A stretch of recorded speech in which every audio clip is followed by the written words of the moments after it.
নমস্কাৰ বন্ধু বান্ধৱীসকল, আশা কৰোঁ নিশ্চয় ভালে আছে।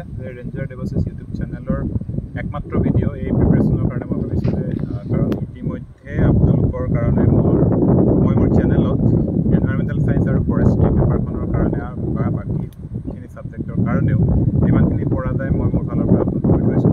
এতিয়া মাত্ৰ মোৰ এটা কথাই ক'ব লগা আছিলে যে এনভাইৰমেণ্টেল ছায়েন্স পেপাৰখন আপোনালোকে প্ৰিপেয়াৰ কৰোঁতে মই ইতিমধ্যে উল্লেখ কৰিছোঁ দুখন কিতাপ। এখন হ'ল P D Sharma ecology and environment আৰু এখনৰ কথা কৈছিলোঁ যে শংকৰ IAS।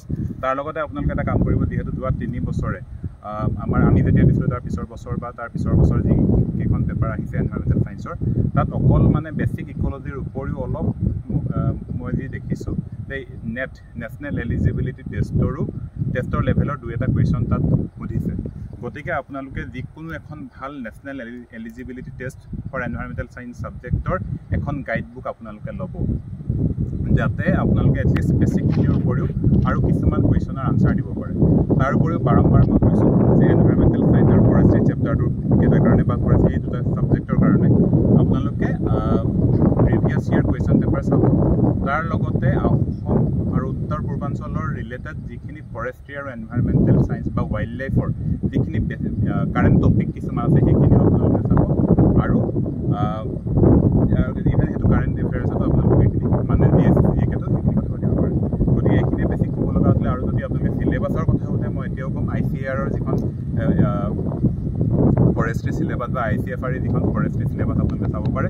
আৰু এনভাইৰমেণ্টেল ছায়েন্সৰ কাৰণে আপুনি নেটৰ চিলেবাছখন চালে হৈ গ'ল, কাৰণ অসমত এতিয়ালৈকে BSc এনভাইৰমেণ্টেল ছায়েন্সৰ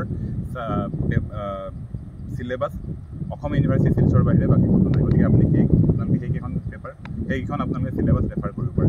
আৰু ফৰেষ্ট্ৰি ছাবজেক্টৰ কথা এটা কৈছোঁ যে ফৰেষ্ট্ৰি ছাবজেক্টত গোটেই যিখন মানিকান্তন এণ্ড প্ৰভু গোটেই কিতাপখন পঢ়িব বৰ বেছি প্ৰয়োজন নাই। এবাৰ আপোনালোকে ৰিড কৰিব পাৰে, কিন্তু বেছিকৈ আপোনালোকে এমফেচিছ দিব লাগিব ফৰেষ্ট্ৰিৰ হিষ্ট্ৰী, যিটো মই অলৰেডি এটা ভিডিঅ' বনাই দিছোঁ, তাত আপোনালোকে চাব পাৰে।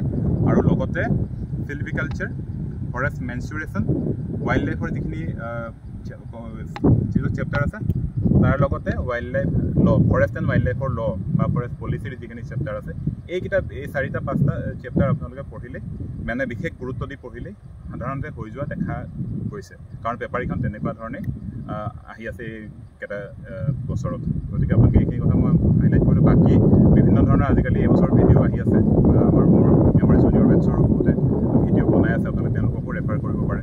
তাৰপিছত মোৰ অলৰেডি চেনেলত কিছুমান মই ভিডিঅ' দিয়ে থৈছোঁ, গতিকে আপোনালোকে সেইখিনি কথাও চাব পাৰে। গতিকে মোৰ মতে হৈ যাব। কিবা থাকিলে কমেণ্ট কৰিব, কমেণ্টত জনাব, কাৰণ বৰ বেছি ভিডিঅ' মই নাভাবোঁ যে বৰ বেছি ভিডিঅ' আৰু মই বনাই থাকিব লাগে, কাৰণ ইতিমধ্যে সকলোখিনি প্ৰয়োজনীয় বস্তুখিনি মোৰ চেনেলত ইতিমধ্যে উপলব্ধ হৈ আছে। আৰু আপোনালোকে যেতিয়া প্ৰিপেৰেশ্যন কৰি আছে, সদায় প্ৰিভিয়াছ ইয়াৰ কুৱেশ্যন পেপাৰকেইখন চাই লৈহে আপোনালোকে প্ৰিপেয়াৰ কৰক, কাৰণ তাহাঁত গোটেই চিলেবাছটো গ' থ্ৰু কৰি, গোটেই কিতাপকেইখন গ' থ্ৰু কৰি আপোনালোকে লাভ নাই।